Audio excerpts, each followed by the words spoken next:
आप देख रहे हैं जय हिंद मीडिया। चैनल को सब्सक्राइब करें, खबरों को लाइक और शेयर करें। बाद गोविंदपुर में बीजेपी के प्रदेश प्रवक्ता ने प्रेस वार्ता कर कांग्रेस पर बोला हमला। अकाउंट फ्रीज मामले में दी सफाई, कहा 115 करोड़ का टैक्स बकाया है, इसलिए कांग्रेस का अकाउंट फ्रीज किया गया है। देखिए बीजेपी प्रदेश प्रवक्ता विनय सिंह ने मीडिया के सामने क्या कुछ कहा। रिपोर्ट जय हिंद मीडिया के लिए कार्तिक गोस्वामी धनबाद से। और भारत की एक पॉलिटिकल पार्टी जिसका नाम कांग्रेस है, जिसने लंबे समय तक इस देश पे एक छत्र राज किया है, लगातार राज किया है, वह भ्रम की स्थिति पैदा कर रही है। हाल फिलहाल में इनकम टैक्स की कार्रवाई हुई है इनके ऊपर, जिसमें सीधा सीधा मामला था कि उन्होंने कंप्लायंस नहीं किया था ऑडिट का, जिसके कारण कि उनके ऊपर कुछ फाइन किया गया था और 115 करोड़ का फाइन किया गया था। उस फाइन में उस समय उन्होंने 2.5 करोड़ रुपया जमा भी किया। उस समय उन्होंने कोई हो हल्ला नहीं किया कि हमारे ऊपर फाइन किया गया है, लेकिन जब विलंब हुआ तो इनकम टैक्स ने उतना पैसा जो 115 करोड़ रुपया था उतना उनके अकाउंट से डिडक्ट कर लिया।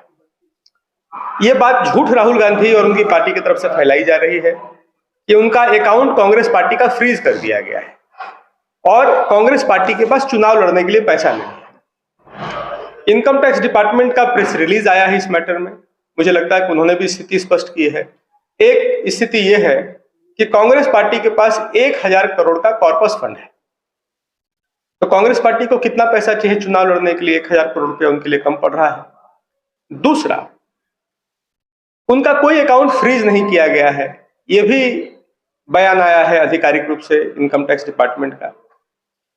दूसरा, आप देखेंगे कि कांग्रेस का घपले घोटालों का इतिहास रहा है। कोयला घोटाला हो, 2G स्पेक्ट्रम का घोटाला हो, कॉमनवेल्थ का घोटाला हो, हेलीकॉप्टर घोटाला था। ऐसी स्थिति में कांग्रेस को आदत रही है एक प्रिविलेज्ड पार्टी होने की, जिसमें इस देश के नियम कानून उनके ऊपर लागू नहीं होते हैं। ये आदत उनको सुधारनी चाहिए। इस देश का नियम सारी पार्टियों के लिए, सारी संस्थाओं के लिए, एक छोटा व्यापारी हो, एक बड़ी पॉलिटिकल पार्टी हो, सबके लिए बराबर लागू होता है। अगर आप इनकम टैक्स के नियमों का कंप्लायंस नहीं करते हैं, ऑडिट रूल का कंप्लायंस नहीं करते हैं, तो आपके ऊपर जो फाइन होता है वो आपको भरना पड़ेगा। दूसरा, इस मामले में आयकर विभाग के ट्राइब्यूनल से लेकर के न्यायालय तक का कांग्रेस पार्टी ने बड़े बड़े वकीलों के माध्यम से दरवाजा खटखटाया। वहां भी उनको निराशा हाथ लगी, क्योंकि उनका केस मजबूत नहीं था। तो देश के जो नियम कानून हैं उनका पालन करना सीखना चाहिए कांग्रेस को। जो इनकम टैक्स जैसी संस्थाएं हैं उनके जो कंप्लायंसेस हैं उनको पूरा करना चाहिए, इसके बजाय कि वह देश की जो संस्थाएं हैं उसको डेमोनाइज करें या उसके बारे में उल्टी सीधी बातें करें। कांग्रेस की ये पुरानी परंपरा रही है। इलेक्शन कमीशन के मामले में भी देखा गया है कि जब जीत जाते हैं तो राहुल गांधी की लीडरशिप में जीत गए, और जब हार जाते हैं तो ईवीएम पे टिकरा फोड़ दिया जाता है। कांग्रेस पार्टी बैलेट के माध्यम से वैसा ही चुनाव चाहती है जैसा 2000 के पूर्व होता था बिहार में और बाकी देश भर में, कि बूथ लूट लिए जाते थे, बूथ पर स्याही डाल दी जाती थी बैलेट बॉक्स में, और देश भर में हिंसा की खबरें और बूथ लूट की खबरें आती थी, और एक तरफ से चुनाव होते थे और पीछे से कई बूथ कैंसिल होते थे। आज दुनिया भर में इतना बड़ा चुनाव इलेक्शन कमीशन ऑफ इंडिया कराता है।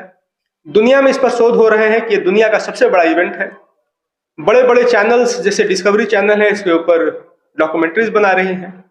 वैसी संस्था का मान सम्मान को क्षति पहुंचाने का प्रयास भारत के मान सम्मान को क्षति पहुंचाने का प्रयास जैसा है।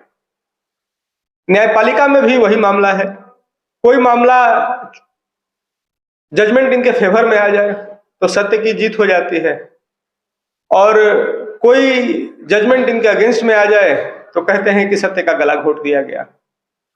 तो कांग्रेस पार्टी को ये चुनाव का समय है और उनको अपने मुद्दों को लेकर के, अपने लीडरशिप को लेकर के चुनाव में उतरना चाहिए, न कि भारत की जो संस्थाएं हैं उनके खिलाफ भ्रामक प्रचार करते हैं। धनबाद और चतरा ये दो जो अपने यहाँ की अगर हम बात करें गिरिडीह तो आपका संभवतः गठबंधन में चला जाएगा। इस पर स्थिति अभी तक स्पष्ट नहीं है, तो ये हम लोग माने कि आज शाम तक हो जाएगी या फिर आने वाले वक्त?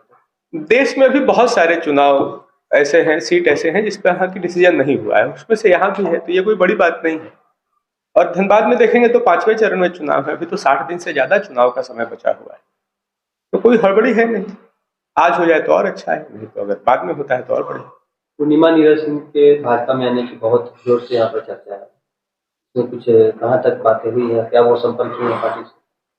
इसकी कोई जानकारी नहीं। कुछ दिन पहले बातें आई कि वो अर्जुन मुंडा के आवास पर जाकर मिली, ऐसा हमने अखबारों के माध्यम से या सोशल मीडिया के माध्यम से देखा, लेकिन इस बारे में कोई जानकारी नहीं।